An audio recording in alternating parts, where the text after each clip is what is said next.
Ginagawa namin dito, ito yung una naming buhos dito sa flooring. Ito yung project namin sa bahay.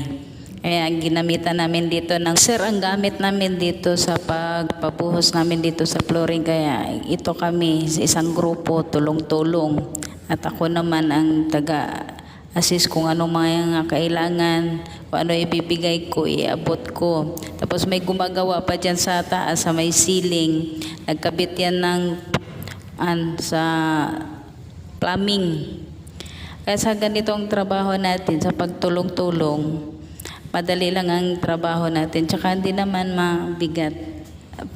Tsaka pag nakakuan ako, lagi naman ako nakabantay. Oras ng break time, magbe-break time kami niyan.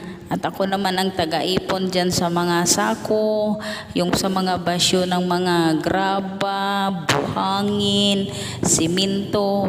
Pag nandyan ako, tumutulong ako dyan. Kaya hindi naman pwede na hindi ako tumutulong.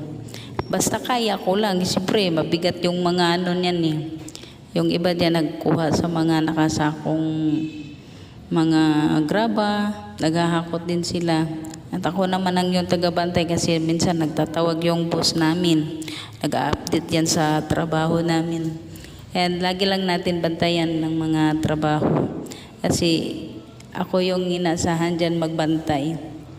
Kung anong mga kailangan pulutin, magpulot. Pero mamaya, pagkatapos niyan magbuhos, maglilinis naman kami. Tulong-tulong niyan, maglilinis. Pero kailangan dyan, palaging may tubig sa hose.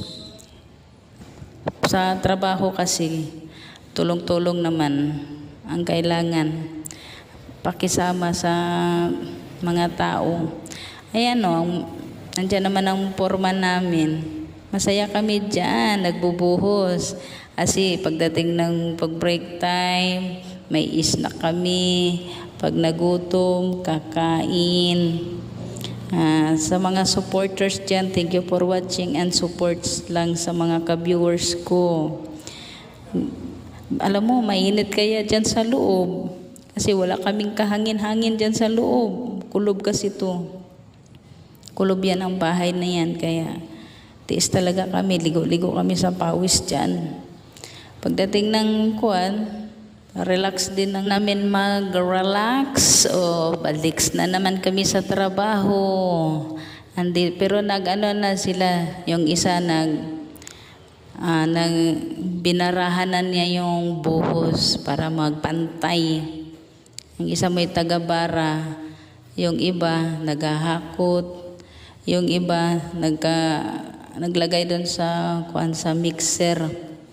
Kaya madali lang ang trabaho pag patulong-tulong lang. Tsaka di naman yun paspasan ang trabaho. Alalay lang ang trabaho namin dahil mabigat tong pagbubuhos dito sa flooring. First flooring namin dito sa bahay project namin. Sa mga gustong sumusuporta sa akin, thank you for watching. Sa mga ka-viewers, support lang po sa aming mga construction workers dahil ito lang po ang hanap buhay namin at trabaho namin dito marangal.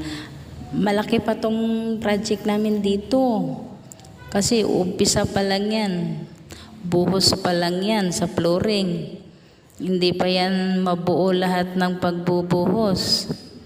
Mga ano pa lang to siya, 1/4 pa lang tong area na mabuhusan namin ngayon. Sagad lang naman kami sa overtime. Tapos relax konti. Tapos balik na naman. Ganon lang naman ang trabaho sa construction eh. Tiis ka lang para sa pamilya naman natin to. O gano'n naman talaga eh. Pagkatapos magpamix o buhos na naman ng buhangin, graba, lagyan ng siminto, tubig o hakot. Ako naman din, tagapulot dyan din sa sako. Iniipon ko rin yan ng mga sako dyan. Kasi kailangan naman talaga na hindi makalat. Tapos malakas ang tubig namin dyan. Ayan o, yung mga sako, yung mga basyo na mga buhangin, basyo sa graba. Ang marami ang nagamit namin dyan. Kaya malaki din ang gastos kahit 1/4 pa lang yan yung nabuhusan, ba? Pa 1/4 papuntang pakalahati na yan siya. Diyan sa kabilaan na side. Yung isa naman kumuha ng hagdanan kasi nagkakabit yan siya ng kuan.